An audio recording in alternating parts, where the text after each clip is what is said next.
Hey guys, it's Mark. Welcome to a quick rundown of the keeper cost document. This is where we calculate player costs and track their costs all season long.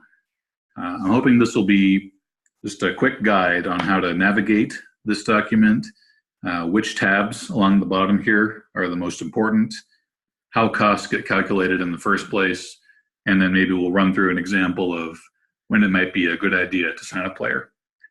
So starting from the top, you just enter a 1 in column A next to the team you'd like to see.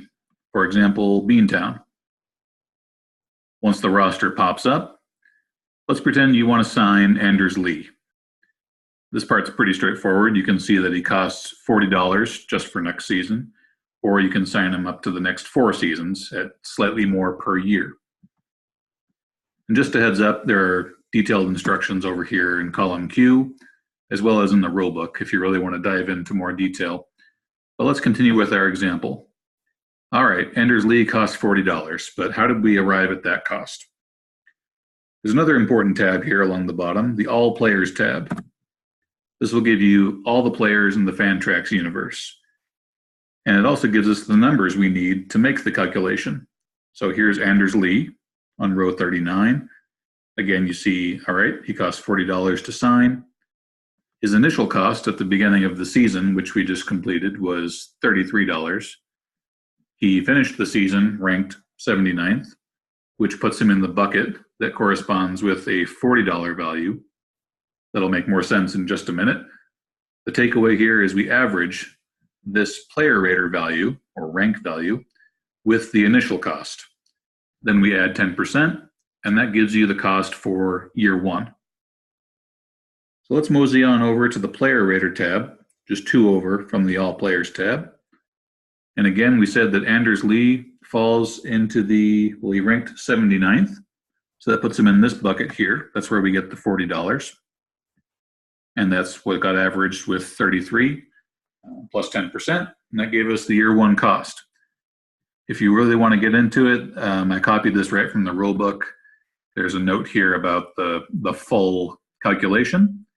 And you'll notice that there's a slightly different weight assigned in years 2, 3, and 4. And that's why the cost will often go up just a bit each year. So, all right, now we know how Anders Lee, how his costs got calculated. We know the cost per year. When might it be a good idea to sign him? Like right now during the off season, it's pretty straightforward. The costs aren't going to change at all. But during the season, let's say when he hits the 40 game played mark, that's when he's eligible to sign in season. What you'd want to do is find him in the player rater. Just do a simple search for Lee. All right, we can see him here on row 80. So maybe right before a game, you think he's poised to fall down into this bracket below.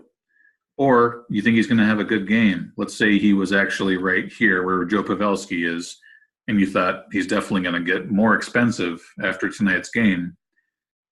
Well, basically, if you expect a player to jump up a bracket and you think he's going to go nowhere but up throughout the year, that's a good time to sign. Conversely, if you think he's plateaued and probably going to end up about where he is in the player rater at that time, at the time you're considering signing him, that is, you might want to wait and wait till the off season to sign. So that's it. Before I sign off, I just also wanted to show you that on the actual Fantrax page, if you go to your team page, I added a column that indicates if a player is signed, and if so, through which season. For example, I've got Barkov through next season. And I also noted if they're a potential RFA right now, just to help you out if you get a trade proposal, for example. It's good information to have. But I have to update these manually, so the safest bet is to go back to the keeper doc and go off of those prices. So just to recap, we went over the team sums page, where you can see all the players' costs.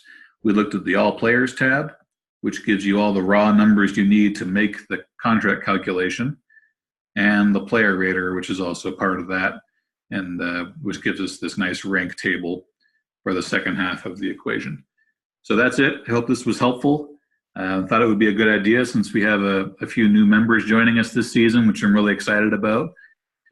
Feel free to email me with any questions all summer long. I'm here, and really looking forward to next season, guys, and enjoy the playoffs in the meantime. Cheers.